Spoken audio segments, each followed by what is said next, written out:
ከጅጅጋ ነው መድረሻዬ አዲስ አበባ ነው። አዋሽ 7 ላይ ደረስኩ። አንተ የቃምክ መጥተህ እኛ ምንም አልቃምንም አለ። 5000 ነው ጫት ቅማል ብዬ የሚጽፈው ብሎ ይኸው እዩት። ዛሬ የቅሬታ በትናንትናው ዕለት በዚሁ ቻናል ላይ የተስተናገደ ነበር። ይህንን በተመለከተም አሽከርካሪ ነኝ ያለው ግለሰብ በርካታ ሐሳቦችን አንስቷል።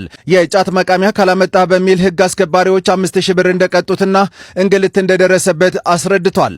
ሆኖም ግን በዛሬው ዕለት የአፋር ክልል ፖሊስ ኮሚሽን መግለጫ አውጥቷል። ፖሊስ ኮሚሽኑ እንደገለጸው ከሆነ በጉዳዩ ላይ ጥብቅ ማጣሪያ አድርጌያለሁ ብሏል። በዚህም መሰረት አሽከርካሪ ነኝ በማለት ቅሬታ ያቀረበው ግለሰብ የተሳሳተ ነው፣ አሽከርካሪው ሳይሆን ጋቤና ውስጥ ባለቤት ነኝ በማለት ተቀምጦ የነበረ ግለሰብ ነው በማለት ነው ያስረዳው። ቅሬታ አቅራቢው የጠቀሳቸው ጆሃርና አሚን የሚባሉ የትራፊክ አባላቶች ወይንም የፖሊስ አባላቶች በአካባቢው ላይ ያልተመደቡ መሆኑንም አስረድተዋል። ይህ የተሳሳተ ነው በማለትም ፖሊስ አስቀምጧል። የአፋር ክልል ፖሊስ ኮሚሽን በመግለጫው ላይ እንዳመለከተው ከሆነ ጫት መቃም ከ5 እስከ 7000 ብር ያስቀጣል ብሏል። በአዋሽ 7 ቅሬታ አቅራቢው ተቀጣው ያለም ጫት ቅሞ ስለተገኘና ቅጣቱንም የወሰደው ዋና ሳጅን አሊ ዳርጌ ትክክለኛ የኛ አባል መሆኑንም እናረጋግጣለን ሲል ነው ያመለከተው። ቅጣቱም ትክክል ነው፣ ቅሬታ አቅራቢው የሄዱበት መንገድና የገለጹት ሐሳብ የተሳሳተ ነው በማለትም ፖሊስ ኮሚሽኑ መግለጫውን አጠቃሏል።